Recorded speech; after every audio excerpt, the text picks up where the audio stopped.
at-tahiyatul mubarakatus kerasa keluar. Entah itu air kencing atau kalau perempuan biasanya keluar haid. Kalau itu kita yakinin dan kita salam nih Ibu, Assalamualaikum. Assalamualaikum. Apa tadi yang keluar ya? Kita cek nih habis sholat.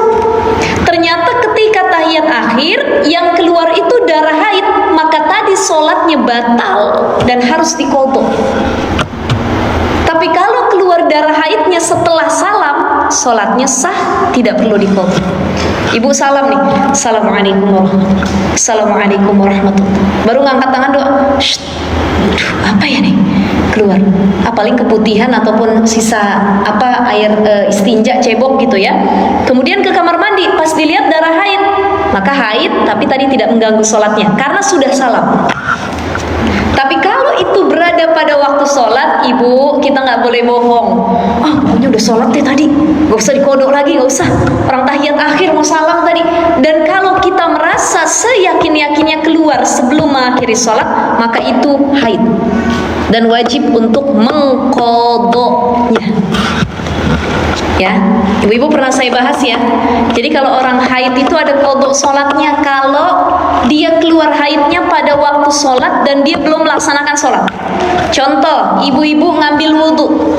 Bismillahirrahmanirrahim. Nawaitul wudhu ali raf'il hadasil asghari. Tiba-tiba, apa nih yang keluar ya? Cek lagi deh. Begitu dicek, ya Allah, keluar haid. Kita belum sholat tuh, tapi udah masuk waktu sholat zuhur. Maka sholat zuhur itu harus diqadha. Jadi kalau sudah masuk waktunya dan kita belum melaksanakan sholat, kita keluar haid, itu diqadha. Tapi berbeda kalau udah melaksanain sholatnya, kemudian keluar darah haid, tidak perlu diqadha. Paham ibu-ibu sampai sini?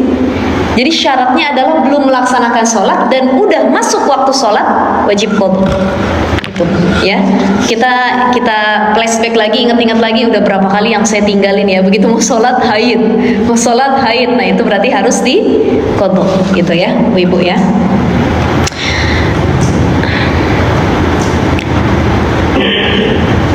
Jadi baik hadas kecil ataupun hadas besar dia membatalkan sholat ya.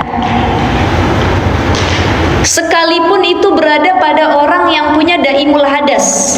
Ini mohon diperhatikan ibu-ibu, daimul hadas. Apa itu daimul hadas? Orang yang punya hadas, hadasnya keluar terus-menerus. Saya ambil contoh, buang angin. Saya dulu punya jamaah umroh tahun 2015 ya. Itu kan kalau kita tawaf dan kita buang angin, batal, harus wudu lagi. Tawaf ya. Tapi kalau bersentuhan enggak, kita pakai mazhabnya mazhab Maliki. Jadi kalaupun bersentuhan lagi tawaf enggak batal, sekalipun itu dengan suami istri, gitu ya. Dengan catatan wudunya harus pakai wudu Maliki. Saya sudah sampaikan waktu itu, mungkin ibu-ibu nanti ada yang mau umroh lagi atau mau berangkat ya. Jadi wudu Maliki itu bagaimana? Bagian tangan dan kaki harus disela-sela, begitu dibasuh. Ini kalau misalnya kita basuh tangan cuman kayak gini, ini ala Syafi'i. Tapi kalau Maliki harus disela-sela. Begitupun kaki di sela-sela. Dan ketika basuh kepala, kalau mazhab Syafi'i seukuran rambut yang kena udah sah. Ini perempuan pakai jilbab giniin nih, udah sah. Tapi kalau mazhab Maliki harus dari ujung kepala sampai belakang kepala, bukan serambut ya. Ibu rambutnya sekaki segini, bukan harus dikeramas seluruhnya, bukan. Tapi dari ujung sini kena basahan sampai sini. Ibu pernah lihat wudunya laki-laki? Gini, bapak-bapak? Itu kalau dalam mazhab Maliki begitu. Baik laki-laki atau perempuan dia harus wudu sampai kepala keseluruhan. Wudunya harus pakai wudu Maliki. Nanti ketika tawaf dia realisasikan hukum Maliki. Tapi kalau wudunya wudu Syafi'i, begitu dia tawaf, kita mah Maliki aja katanya. Tapi tadi wudunya wudu Syafi'i, ya batal. Harus wudu lagi. Harus wudu lagi, ambil wudu arah cara Maliki. Nanti baru praktekinnya Maliki begitu. Ini banyak saya bawa jamaah umroh, wudunya wudu Syafi'i. Begitu nyampe tawaf, saya ngikut mazhab lain Ustazah Maliki. Saya tanya tadi wudunya wudu apa? Wudu biasa. Oh berarti batal itu, masih mazhab Syafi'i juga, karena syarat mengikuti wudu Maliki adalah dari wudunya kemudian nanti dipraktekkan pas persentuhannya. Jadi mazhab Maliki itu bersentuhnya suami istri, bersentuhnya laki-laki dan perempuan setelah wudu nggak batal dengan catatan tidak pakai syahwat. Kalau suami istri lagi tawaf gandengan saling bersyahwat, mah, nanti habis ihram ya mah ya, ya begini sambil ngomong yang tidak pantas, sambil colek-colekan dengan syahwat, ya batal. Tapi kalau sekedar pegang digandeng sama bininya takut lakinya hilang atau bininya hilang gandengan, ya boleh. Itu dengan mazhab Maliki asalkan tidak pakai syahwat, gitu ya. Nah, orang punya buang angin. Saya punya jamaah dulu udah tua. Ini yang disebut dengan daimul hadas. Daimul hadas itu adalah dia punya penyakit hadas itu keluar terus menerus. Sama kayak orang-orang yang biasanya udah lanjut usia senja, tua. Banyak yang kena daimul hadas. Contoh apa? Beser, buang air kecil mulu. Jadi dia ngelangkah dikit, cerot, ngelangkah dikit, cerot gitu. Kalau bahasa kita udah dol ustazah katanya ya, dan lain sebagainya. Artinya ya udah penyakit daimul hadas, udah kebiasaan. Dia wudu, abis wudu keluar lagi air kencing, ngalir lagi. Mau dia pakai pembalut, mau dia pakai panty liner ataupun ganti daleman, keluar lagi. Itu ada. Ini biasanya penyakit orang-orang tua. Ya, kalau itu sudah daimul hadas, maka ketika dia sholat dan itu keluar terus menerus, itu tidak batal, karena itu udah penyakit yang sulit disembuhkan. Ada orang tua, nenek-nenek udah menopause, baru kencing, wudu kencing lagi, keluar lagi, cerot lagi, cerot. Itu udah penyakit yang nggak bisa diobatin, maka itu tidak membatalkan sholat. Itu saya punya jamaah umroh, setiap berapa menit sekali buang angin, atau nggak bisa dikagetin, dilatahin dia buang angin, diginin, coba trut katanya, duduk apa gitu ya.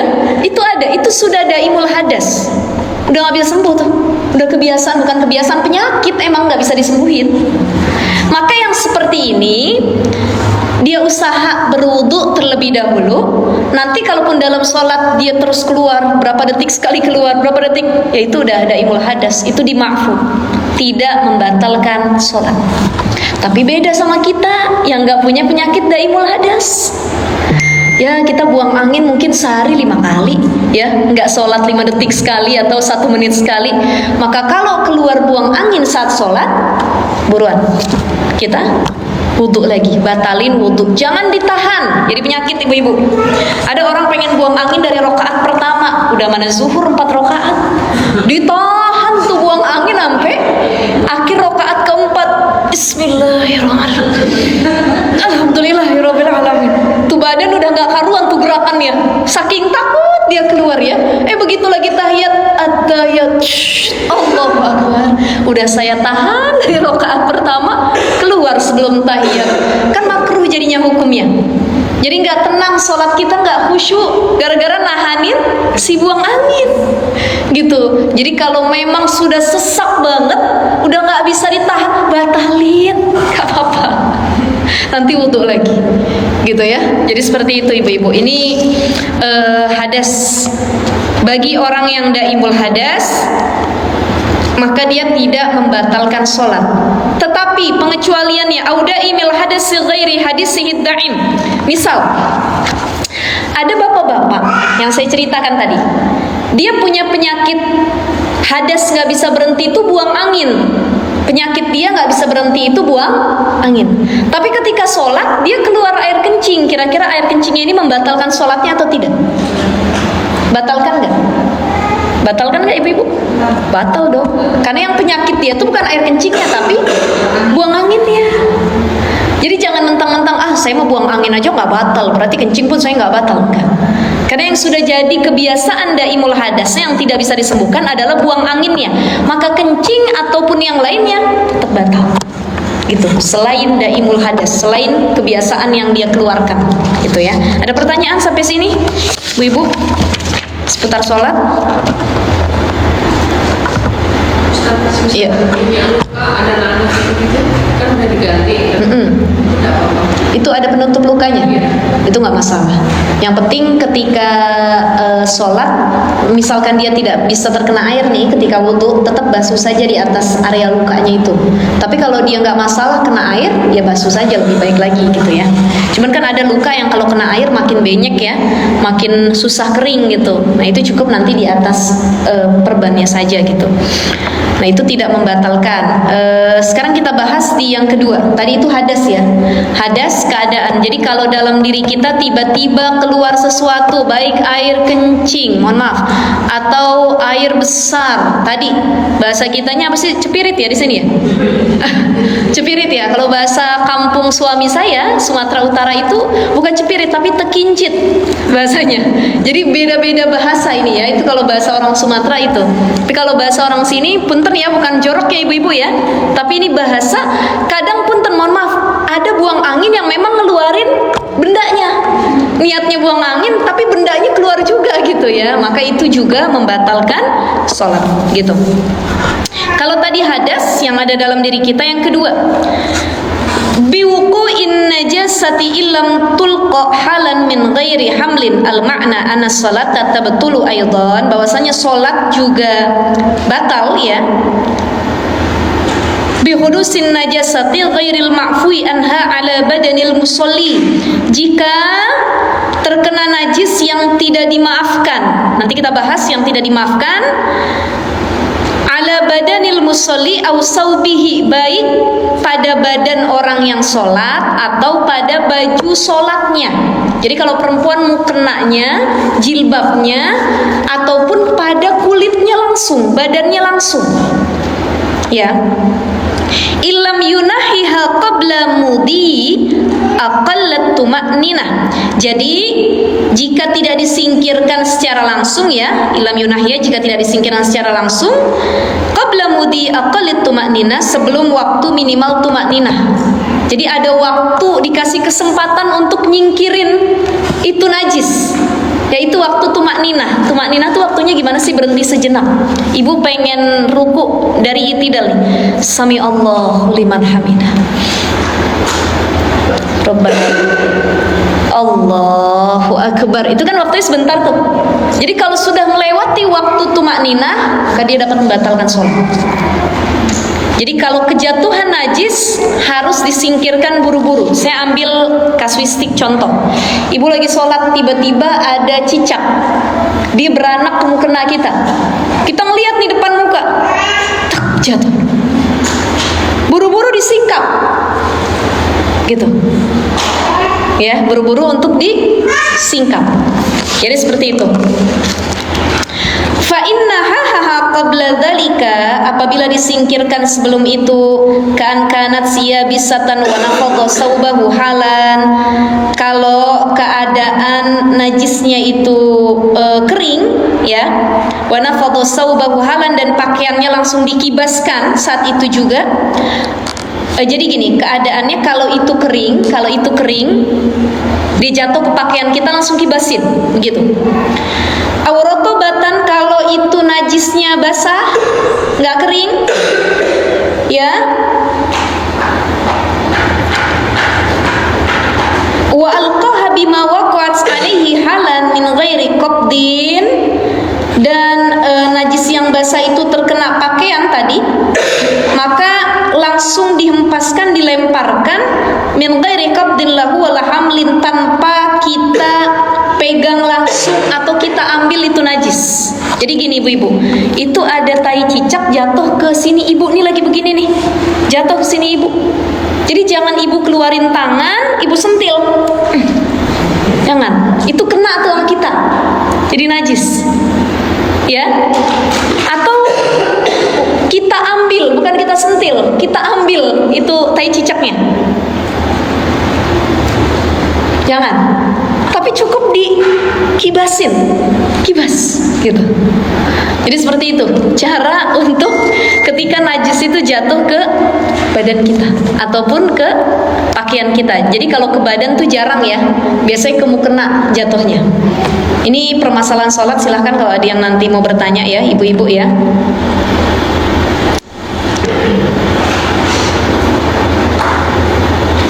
Falau nahaha biyadihi aw أو بعود فيها أو وضع يده على الموضع النجس مما وقعت عليه بطلت صلاته. Tadi kalau dipegang pakai tangannya, dibawa diletakin tangannya ke najis itu batalat salatuhu, batal salatnya.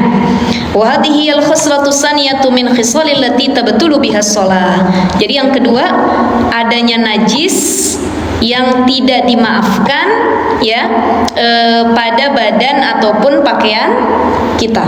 Ya, jadi ada najis yang tidak dimaafkan pada badan atau bajunya gitu. Yang ketiga, inkisyafil aurati illam tustar halan, terbukanya aurat saat sholat. Illam tustar halan, jika tidak ditutup sesegera mungkin. Ya. Dengan catatan, nih ada catatan nih, anna sholat tatabtulu aidon, bahwasanya sholat itu dapat batal juga bin kisyafi syai'in, dengan terbukanya sedikit ataupun sesuatu mimma yajibu satruhu listihatiha, dari perkara yang wajib ditutup saat sholat. Illam yustar qabla madi aqallut tuma'ninah, kalau jadi sholat itu auratnya terbuka, batal lagi sholat kalau dia melewati waktu tumakninah, ditutupnya. Jadi ibu misalkan ibu kebuka rambut nih keluar, nggak usah rambut, satu rambut bergoyang di sini nih, kita ngelihat rambut, aurat bukan rambut, aurat. Tapi didiemin dari berdiri sampai sujud, batal sholatnya. Jadi kalau kita merasa ada aurat yang terbuka, buru-buru langsung diperbaiki. Dengan catatan nanti kita bahas gerakan sholat yang tidak melebihi 3 kali berulang-ulang. Ya, ternyata dalam sholat banyak permasalahannya juga ya. Ini Masya Allah.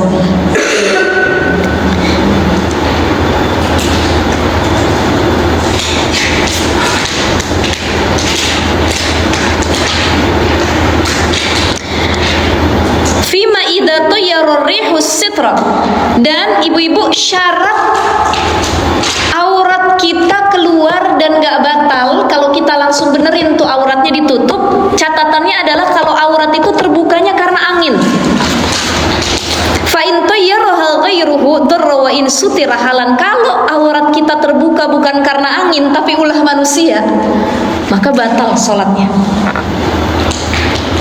Batal, ya, karena ulah manusia lagi sholat dijambak kepala kita, wah keluar rambut kita semuanya, batal itu, karena langsung ulah manusia. Atau kita yang sengajain, ditarik yang kita keluar semua, batal.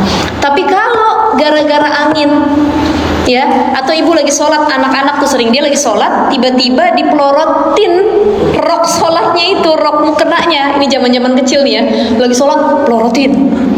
Lagi sholat tiba-tiba belakangnya ini ditarik sampai ke depan, kelihatan jilbabnya semua. Itu kan karena ulah manusia, bukan karena angin. Beda kalau kita lagi sholat tiba-tiba angin sepoi-sepoi, kebuka, wah, buru-buru kita benerin, gitu.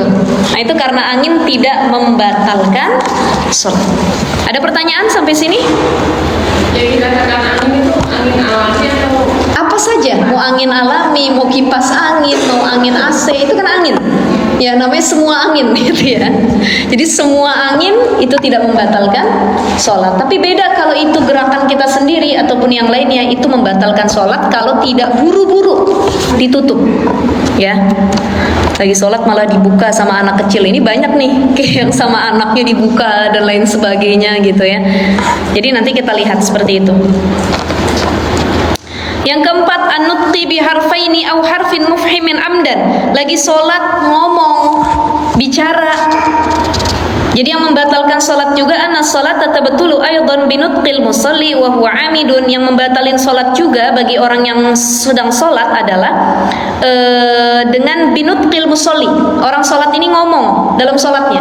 Wa huwa amidun, dia sengaja, ay wa alimun bitahrimi. Dia sengaja padahal dia tahu hukumnya ngomong lagi sholat batal. Dia tahu haram. Dia tahu lagi sholat tuh nggak boleh ngomong yang lain kecuali bacaan sholat, tahu ilmunya, gitu ya. Wa annahu fis sholati biharfaini mutawalliyaini walau ghaira mufhimaini. Dan dia ketika dalam sholat itu mengucapkan 2 huruf atau lebih yang berturut-turut, ya, walaupun nggak difahamin yang dia ngomong, gitu. Au murakkabaini min harfin wa maddatihi wa biharfin mufhimin, atau cuman 1 huruf tapi tertata dan ada maknanya. Ini ibu-ibu bisa lihat kalau bahasa Arab itu beda sama bahasa Indonesia. Huruf qaf, ibu-ibu tahu huruf qaf? Itu dibacanya qaf dengan fathah. Tapi kalau pakai kasroh dibacanya jadi qi, betul nggak? Qi, ya. Qi itu artinya, jadi kalau qaf pakai fathah, qi pakai kasroh, qi. Kalau ada orang sholat dia ngomong, orang Arab nih, qi, itu batal sholatnya. Karena qi itu artinya jagalah, itu bahasa Arab. Ya, atau dia baca ai, katanya ai, itu minal wi'ayah, artinya dengerin, gitu. Ai, gitu. Kalau kita kan nggak ada maknanya ya, gitu. Atau fi, lagi sholat, ghairil maghdubi alaihim waladdallin, fi, katanya. Fi itu artinya tepatin dong, gitu. Tepatin lah, gitu. Itu bahasa Arab. Biarpun 1 huruf tapi ada maknanya. Fa'ilam yakun amidan, kalau dia nggak sengaja, bi an sabaqa lisanuhu au kana jahilan bi tahrimi ma'dzuran, karena lisannya keceplosan, maksudnya nggak sengaja dia ngomong begitu. Ya, misalkan dia punya anak kecil nih Mbak Tina, ada bayinya di depan ya, lagi sholat, khawatir nih liatin bayinya. Karena bayinya tiba-tiba mau jatuh dari tempat tidur, Mbak Tina bilang gitu. Itu karena keceplosan, nggak sengaja, maka tidak batal. Au kana jahilan bitahrimi ma'dzuran, atau karena dia nggak tahu hukumnya diharamkan ngomong lagi sholat. Misal siapa? Kaman qaruba ahduhu bil Islam, orang yang baru mu'alaf masuk Islam. Jangan galak bener sama orang mu'alaf. Nanti dia ngeri, udah baru masuk Islam banyak bener diomelinnya. Kan saya pernah bahas, orang mu'alaf itu kalau dia sholat, dia belum bisa baca Fatihah, dia bisa baca subhanallah, walhamdulillah, wala ilaha illallah, allahu akbar, wala hawla wala quwata illa billahil alil azim. Itu kan orang baru kenal Islam. Ya, jadi cukup bagi orang mu'alaf kalau misalkan tiba-tiba dia lagi sholat, katanya, enggak gitu ya. Nah itu dia lagi belajar, ya. Jadi itu dimaafin. Kenapa? Karena nggak sengaja dan nggak tahu hukumnya, ilmunya. Au nasya'a ba'idan 'anil ulama, atau ada orang yang Islam sejak kecil dari lahir. Cuman di kampungnya nggak ada ulama, nggak ada pengajian, nggak ada guru ngaji, nggak ada pernah belajar Quran, fikih, kitab ataupun yang lain, nggak ada pokoknya ngajarin. Tapi Islam. Dan dia baru tahu hukumnya, nggak boleh ngomong lagi sholat. Selama ini dia sholat ngomong gitu. Ya, jadi kalau dia seperti itu nasya'a ba'idan anil ulama, maka itu disebut amidan, ya, orang yang tidak sengaja gitu ya, dimakfu gitu. Au kana nasiyan annahu fi sholat, atau dia lupa lagi sholat. Namanya orang lupa kan nggak bisa disalahin ya. Fa in kana manataqu bihi qalilan wa huwa arba'u kalimat urfiya inda Ibnu Hajar wa sittun 'inda al-Qalyubi wa man tabi'ahu lam yadur au kasiran wa man zada 'ala dzalika daran mutlaqan. Jadi kalau kata Ibnu Hajar tidak lebih dari 4 huruf. Kalau kata Imam Qalyubi tidak lebih dari 6 huruf, ya. Kalau lebih dari itu maka itu dapat membatalkan sholat. Intinya lagi sholat yang dibaca bacaan sholat aja. Jangan gosip lagi sholat ya. Alhamdulillahirobbilalamin. Ibu itu kemarin tuh katanya Maliki Yaumiddin ya kenapa? Nah itu jarang juga sih ya. Takutnya gara-gara ada informasi yang pengen ditransfer udah nggak sabar. Udah lagi sholat aja udah sambil ngomong. Nah itu membatalkan sholat. Yang kelima ibu-ibu, bil mufattiri amdan, berbuka secara sengaja. Jadi gini, sesuatu yang membatalkan puasa itu juga batalin sholat. Al-ma'na anna sholata tabtulu aidan bi kulli ma yuftiru bihi shaim ma'al amdi wal ilmi bit tahrim, ya. Jadi ada perkara yang batalin sholat adalah segala hal yang membatalkan puasa Dengan disengaja tadi amidan bil amdi wal ilmi bit tahrim, dia tahu hukumnya. Contohnya apa? Kaidkhali udin fi nahwin uzunihi, seperti lagi sholat masukin sesuatu ke kupingnya. Ya jarang sih begitu ya Bu ya. Misalkan tadi di sisa dia punya permen nih, di ujung tangannya ada permen masih nempel gitu. Dia sholat Allahu Akbar, begitu tengah sholat masukin ke kupingnya, itu batal sholatnya. Ya, sama kayak ibu lagi puasa, ibu nggak bisa masukin dari mulut sama hidung. Aduh gimana ya biar enak nih katanya. Udah masukin air sirup dari hidung kuping. Wah, nyampe juga ke tenggorokan gitu. Itu batalin puasa, ya batalin sholat. Wakal akli walau kalilan, makan lagi sholat sekalipun yang dimakan dikit. Contoh, ibu habis makan cabe, sisa biji cabe, atau ibu makan kue onde-onde, ada biji wijen. Tuh biji wijen nyempil di gigi. Biasanya suka nyempil tuh apa? Biji wijen, cabe yang kecil-kecil ya. Ya kadang-kadang yang gede juga suka nyempil tuh, daging rendang masih keras ada di antara sela-sela gigi ataupun yang lain-lain gitu ya. Ketika lagi sholat kita jahil. Banyak orang lagi sholat nih jahil. Keluar biji wijennya 3 biji. Maka harus langsung dilepeh. Dan lepehnya lihat kanan kiri. Takutnya lagi berjamaah kena orang.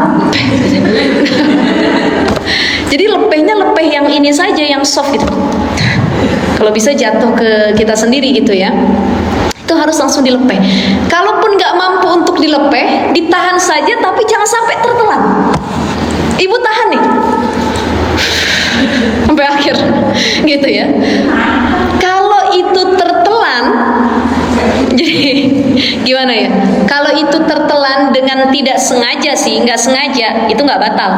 Jadi udah ibu tahan sedemikian rupa biar nggak ketelan, tapi ketelan juga, itu nggak batal. Tapi kalau ibu coba telan, ibu baru begini nih, cabai ini enak banget, rasa bule katanya. Ibu makan nih, itu batal nggak? Batal.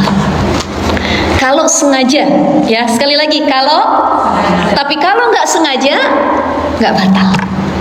Jadi tiba-tiba kita merasa lagi sholat kayak ada yang ketelan tuh dalam hati, ya Allah cabai yang tadi saya makan, tapi nggak sengaja, itu nggak batal, ya nggak batal. Wa amma ma'an nisyani awil jahli bit tahrim wa qad udhira bima marra fala tabtulu illa in tawalat minhu salasu mudghatin kama ya'ti. Jadi ya, disebutkan apabila lupa atau tidak tahu hukum keharamannya, itu dimaafkan. Tadi dimaafkan, faqad udhira bima marra fala tabtulu, maka tidak membatalkan illa in tawalat minhu salasu mudghatin kama ya'ti. Ya kecuali kalau dia kunyah 3 kali kunyahan terus menerus. Jadi tuh ayam kalau langsung ketelen nggak batal. Sisa potongan daging ayam ibu-ibu ketelen nih, nggak sengaja, nggak batal. Tapi kalau tuh ayam udah bisa kita keluarin dari sela-sela gigi, kita kunyah 3 kali atau lebih, langsung ditelen, itu batal. Ya, begitu ya, ibu-ibu ya, paham ya? Jadi nanti pas ketika mau sholat itu bagusnya sikat gigi dulu. Jadi Nabi itu setiap mau sholat beliau siwak, biar nggak ada sisa-sisa makanan. Lah kalau kita kadang habis makan es krim, habis ngerujak langsung sholat, gimana nggak nyempil ya sisa-sisa makanannya begitu. Yang keenam yang batalin sholat apa? Bil aklil katsir nasian, makan yang banyak. Beda sama puasa. Saya pernah bahas ini ke ibu-ibu. Yang membatalkan puasa adalah makan dengan sengaja. Maka makan yang tidak disengaja, mau jumlahnya kecil atau banyak, nggak batal. Ingat ibu-ibu? Jadi kalau ibu puasa makan nggak sengaja, ibu makan ke warung makan Padang, pakai kikil, pakai ayam ini, pakai sambal, nambah 2 kali, esnya nambah 2 kali. Begitu kelar minum es terakhir, astagfirullah saya lagi puasa. Batal nggak? Batal nggak? Enggak. Karena nggak sengaja, itu lupa. Itu namanya karunia Allah. ya karunia itu. Lagi aus-ausnya kita lupa udah keminum es teler 1 gelas, habis itu ingat, ya Allah saya puasa, itu lupa, dimaafkan, boleh dilanjut puasanya. Jadi puasa itu mau sedikit mau banyak, kalau labelnya lupa dia nggak batal. Tapi kalau nggak lupa sengaja, maupun itu sedikit yang dimakan, batal. Beda dengan sholat nih ibu-ibu, di sini disebutkan bil aklil katsiri nasian, kalau tadi dia makannya sedikit, dia lupa, kelupaan nggak sengaja kemakan tadi biji-wijen yang sedikit, nggak batal. Tapi kalau makannya banyak dan dia lupa, itu batal. Lagi sholat makan nasi padang, nggak mungkin juga, jarang nih, ya, jarang yang seperti itu. Ini kan semisal, andai kata ada orang lagi sholat, dia makan banyak, ya makan kue, makan roti 1 butir, itu nggak mungkin, ya. Andai pun kejadian, maka ini membatalkan sholat, sekalipun lupa. Jadi kalau lupanya dan jumlah makanannya sedikit, nggak batal. Tapi kalau jumlah makanannya banyak, sekalipun dia lupa, nggak sengaja, tetap batal. Gitu, itu di jumlahnya, ya. Itu yang membedakan perkara puasa dengan perkara sholat. Jadi kalau di puasa mau banyak mau sedikit, enggak batal. Sedikit lagi ibu-ibu, yang ke-7, salasi harokatin mutawalliyatin walau sahwan. Jadi selanjutnya yang batalin sholat adalah ana sholat tatabtulu aidan bil amalil kasir, dengan banyaknya gerak. Walau minan nasi wal jahilil ma'dzuri, ya, walaupun orang itu lupa gitu ya, atau dia jahilil ma'dzuri, nggak tahu hukumnya. Wa huwa salah satu af'alin fa aktsaru mutatabi'atan urfan, dia ngelakuin gerakannya itu 3 kali berturut-turut. Jadi kalau 3 kali nggak berturut-turut nggak batal. Bihaitsu la ya'uddul fi'lu tsani munqati'an 'anil awal wala tsalisu munqati'an 'anis tsani wala farqa baina ay yakuna bi'udwin wahidin aw bi aksar. Saya ngambil contoh begini, ibu-ibu. Ini misal ya, kita sholat berjamaah gitu. Ini kita sholat berjamaah, softnya nggak rapat, depan kita nih, ini kan imam, ini belakang kita yang ketiga, depan kita kosong, harusnya diisi kan, nggak boleh kalau kosong gitu. Begitu lagi sholat kita maju, kalau cukup maju selangkah sudah di soft itu, ya udah cukup, itu nggak batal ya. Tapi kalau kita kemaju, ceritanya di situ softnya kita di sini, jadi melangkahnya harus kayak gimana? Terdiam dulu, terputus dulu, lanjutin lagi. 1, 2, 3, dihitung 3, itu nggak batal. Tapi kalau ibu majunya begini, itu batal, karena 3 kali berturut-turut, ya, 3 kali berturut-turut. Lakin bisyartin ayyakuna saqilan. Jadi gini, ada gerakan yang sakil, ada gerakan yang khafif. Gerakan yang sakil itu apa? Kaliyadi tangan, warijli kaki, waroksi kepala, walihyain jenggot. Falayadurru bil khafif. Jadi gini Bu, kalau yang gerak 3 kali itu yang masuk dalam kategori membatalkan sholat adalah gerakan anggota tubuh yang berat, yang besar, 3 kali berturut-turut. Contoh tangan, tadi tangan menggaruk. Ibu kalau menggaruk jangan, itu batal. Tapi gini, gitu. Ada munqati, terputus. Ini kan enggak, batal sholatnya. Coba gini, gitu, ya, itu tidak membatalkan. Jadi harus ada munqati, terputusnya, itu baru dihitung 3 kali. Tapi kalau garukannya lebih dari 3 kali, batal. 2, 3, 4 batal. Tapi kalau 3 kali dan itu terputus, tidak batal. Tangan, kaki, kepala.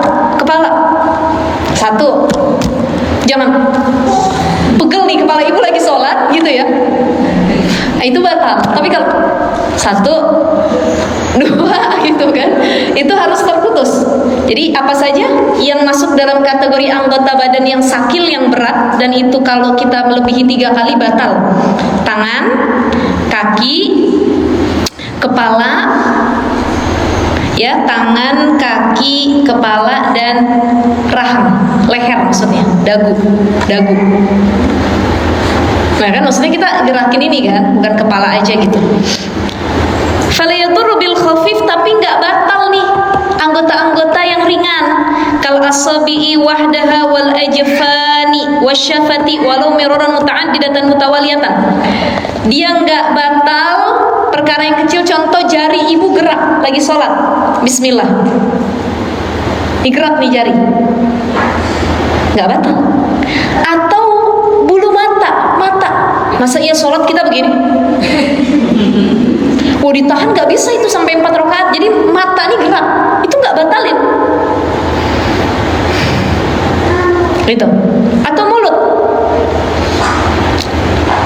kan suka tuh kita gerak-gerakin ya, apa kering mulut kita atau gimana gitu. Itu nggak batalin sholat, dengan catatan yang anggota ringan itu walaupun dia dilakukan lebih dari 4 kali, niatnya bukan main-main. Jadi ada orang yang main-main niatnya. Di sini disebutkan nih,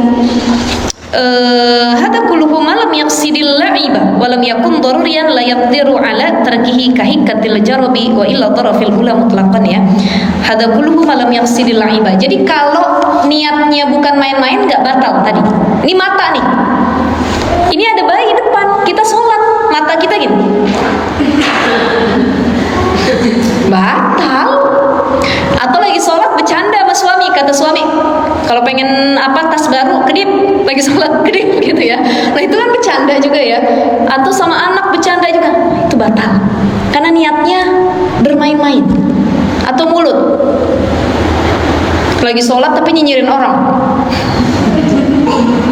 Lagi sholat, ada teman kita nggak sholat, kita sholat, ada teman yang diomongin. Nah itu kan laibah, niatnya main-main. Tapi kalau sekedar atau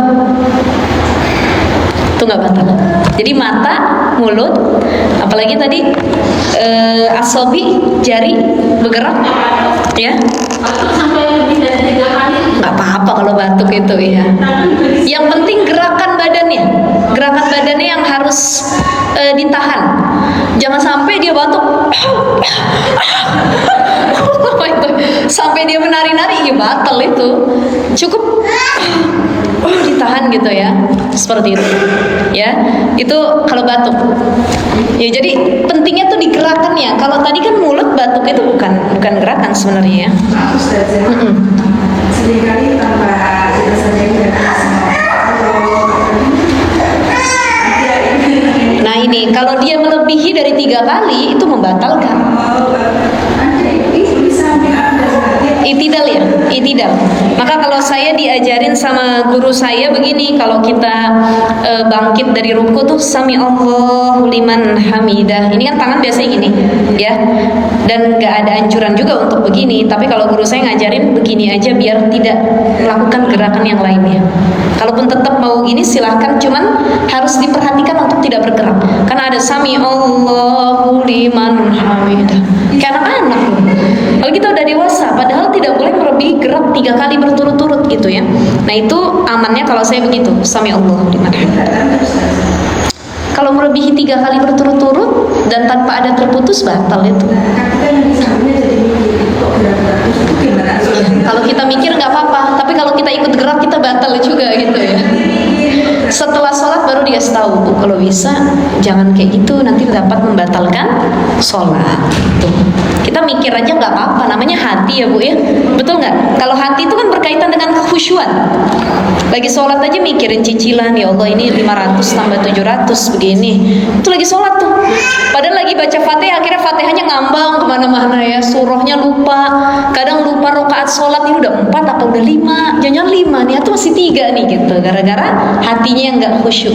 Atau ngeliatin mukena orang lihat sejadah orang, tuh sejadah cakep bener motifnya, beli di mana katanya nih dan sebagainya. Itu masalah kekhusyuan hati ya.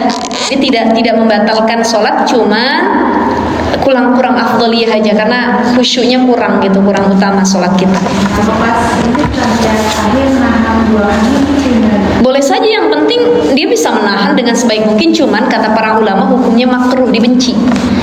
Nggak sampai haram, cuman dibenci aja gitu.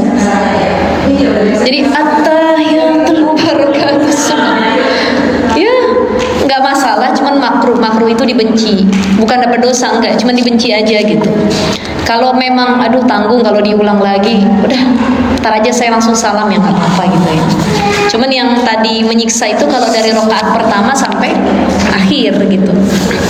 Baik, kita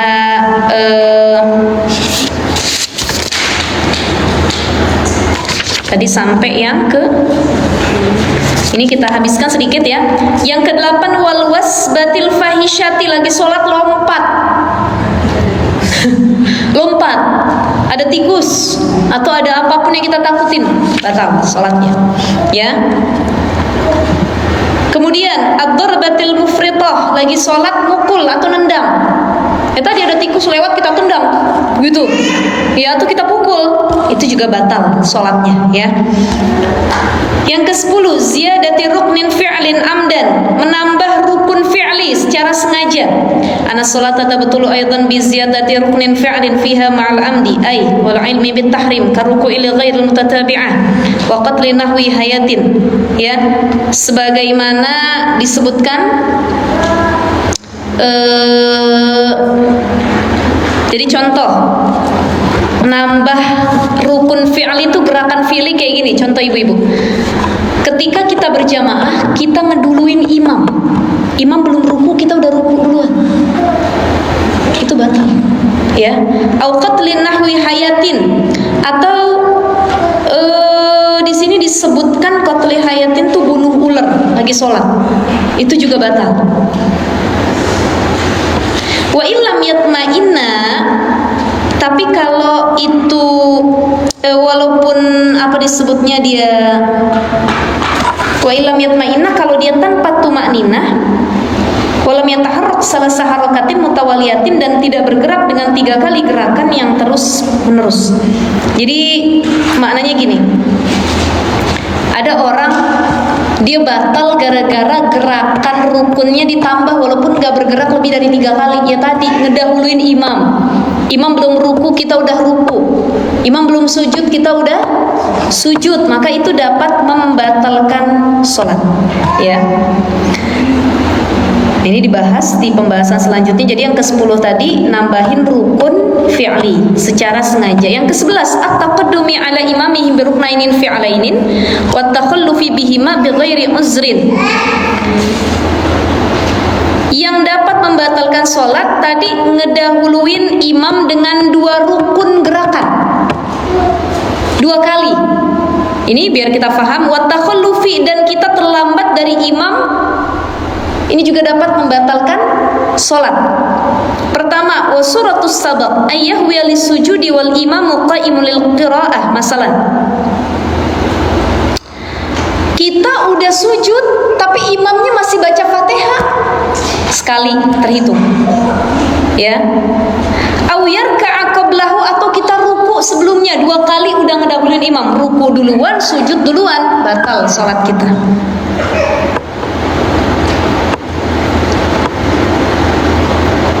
Ya, jadi falamma arada yarka'a rafa'a, ketika imam baru mau ruku, lagi ruku kita bangun duluan itidal. Pernah nggak ibu-ibu rasain kayak gitu? Pernah ustazah, gara-gara suara imamnya kecil katanya nggak kedengeran ya. Nah itu kalau itu kan dimakfu ya, tidak disengaja. Tapi kalau kita tahu imam tuh depan kita ada suaranya dan kita sengaja bangkit duluan, bangun duluan, maka itu dapat membatalkan sholat. Wa suratut takhalluf ayyazulal imam an haddil i'tidal wal ma'mum fil qiyami. Masalah, imamnya udah i'tidal, sami Allahu liman hamida rabbana walakal hamdu, kita masih baca Fatihah Nah itu batal sholat kita, gitu ya. Kita nggak, maksudnya batal tuh nggak bisa ngikut si imam tadi, gitu, nggak terhitung lagi sebagai makmum. Itu yang disebutkan tadi. Baik, ibu-ibu, ini sudah habis ya, 2 lagi. Yang membatalkan sholat apa? Niat dekat isolah lagi sholat, niat ngebatalin. Aduh, kalau ada yang nelpon nanti saya angkat dah katanya. Berarti batal itu. Ini kalau anak saya jatuh, saya batalin sholatnya. Batal, gitu. Jadi jangan pernah niat memutus sholat, itu dapat membatalkan sholat. Dan yang terakhir, ta'liqi qat'iha bi syai'in. Ini yang ke berapa tadi? 13 ya, ibu-ibu ya. Ya, ta'liqi qat'iha bi syai'in. Jadi yang termasuk batalin sholat itu mengaitkan keluar dari sholat dengan terjadinya sesuatu.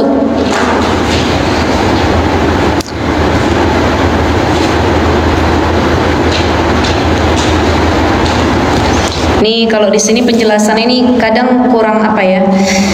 Bukan ini nyala nggak ya Bu AC-nya ya? Panas ya? Oh pantesan ya tadi.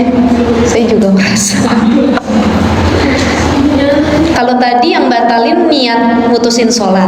Nah kalau sekarang tiba-tiba ada sesuatu yang bikin kita batal dari sholat. Misalkan ibu-ibu tiba-tiba terbang, gitu. Tapi ini jarang kayak gini. Nah ini permisalan yang ke-13 nih. Tiba-tiba terbang, maka itu batal sholatnya, gitu ya. At-taraddudi fi qat'iha, atau yang dapat membatalkan sholat itu ragu dalam niat, ya. Ragu dalam niat melanjutkan sholat atau dia udah batal dari sholat, gitu. Jadi kayak misalkan saya batal nggak ya? Aduh lanjut apa enggak ya? Tapi kayaknya batal deh ini.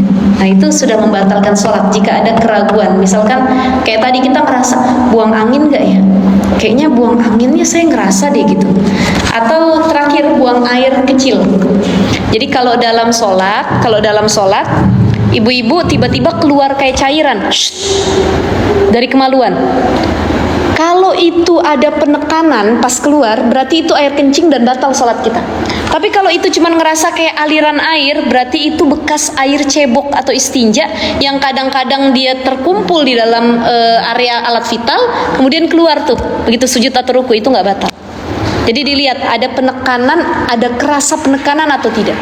Kalau nggak ada perasa penekanan, berarti itu nggak batalin sholat. Gitu ya ibu-ibu ya. Baik, ada pertanyaan sebelum saya tutup? Maaf, Ya. Biasanya sudah itu imam, ada yang lama itu. Ini rasanya ketinggalan, tidak dengar. Udah mau salam, saya baru bangun. Oh. Setelahnya udah salam itu, harusnya saya mengulang lagi. Enggak itu aman kok kalau seperti itu. Jadi dia udah bangkit, ternyata udah mau salam, assalamualaikum, kita baru bangun ya. Enggak masalah itu. Nggak masalah kalau seperti itu, karena kan nggak yang ditinggalkan rukunnya cuma 1. Beda kayak tadi, kalau misalkan imam masih berdiri, kita udah contoh ya, imam udah i'tidal, ya i'tidal tuh menuju apa namanya sujud gitu ya, Allah menuju sujud, kita baru sujud gitu, itu sudah meninggalkan 2 rukun, ruku dan i'tidal gitu.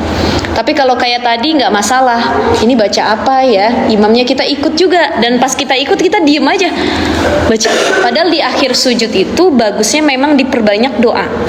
Jadi waktu seorang hamba paling dekat dengan Allah itu ketika sujud.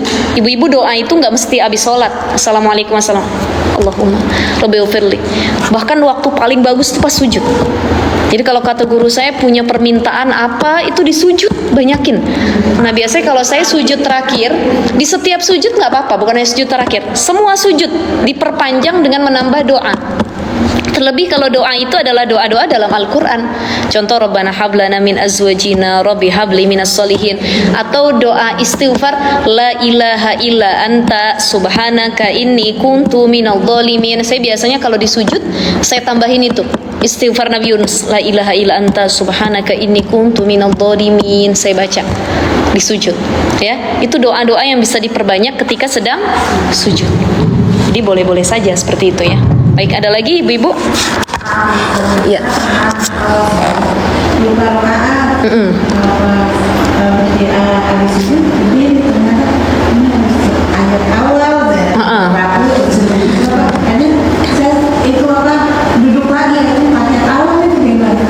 sudah sempat diri, lupa duduk lagi. Nah kalau langsung ingat dan mengulang tahiyat awalnya nggak masalah. Tapi kalau Allahu Akbar, Bismillahirrahmanirrahim, nah itu ya Allah tadi tahiyat awal belum nih. Ya udah nggak masalah, nggak perlu diulang lagi. Tapi nanti diganti dengan sujud syahwi. Gitu. Sudah saya kasih waktu itu doanya ya. Subhana man la yanamu wa la yashu, sebelum salam dibaca. Apabila ada yang ketinggalan rukun sholat, ataupun kita lupa kunut, ya, atau kita jumlah bilangan rokaat lupa, misalkan zuhur itu 4, nyata kita baru 3. Jadi kalau kita meyakini itu baru 3, bangkit lagi tambahin 1, walaupun sebenarnya totalnya 5. Paham gak ibu-ibu? Kalau kita ngerasa kayaknya baru 3 padahal udah 4, kayaknya baru 3 deh, saya bangun lagi dan jadi total jumlahnya 5, gak apa-apa. Tapi nanti di akhirnya sujud syahwi 2 kali. Subhana man la, ini kita fil alamina innaka hamidum majid. Subhana man la yanamu wa la yashu, baca Allahu Akbar bighfirli warhamni wajbuni warfa'ni. Allahu Akbar, subhana man la yanamu. Allahu Akbar, assalamualaikum warahmatullahi, assalamualaikum warahmatullahi. Gitu. Itu kalau lupa bilangan rokaat. Kalau kita pun ngerasa, waduh, ini pas tahiyat akhir nih, aduh kayaknya jumlahnya bukan 4 tapi 5 totalnya malah, atau 6 yang udah kita sholat nih, saking kebanyakannya, banyak pikiran sampai banyak yang kita itu ya, laksanakan sholat, tetap sujud syahwi. Mau ngerasa lebih atau kurang, sujud syahwi. Gitu ya, ibu ya. Lagi? Sudah? Ayolah, apa? Baik ibu-ibu, alhamdulillah wa syukurillah. Mari sama-sama kita baca Ummul Quran Suratul Fatihah. Mudah-mudahan yang sudah kita pelajari pada pagi hari ini bisa kita amalkan, khususnya dalam ibadah sholat kita sehari-hari. Ba'da ini kita langsung sholat zuhur. Insya Allah bisa diamalin, bisa diperhatikan apa yang batalin sholat, apa yang nggak boleh, dan apa yang bisa dilakukan ketika sholat. Ala hadihi niyah wa ala kulli niyatin sholihah. Al-Fatihah.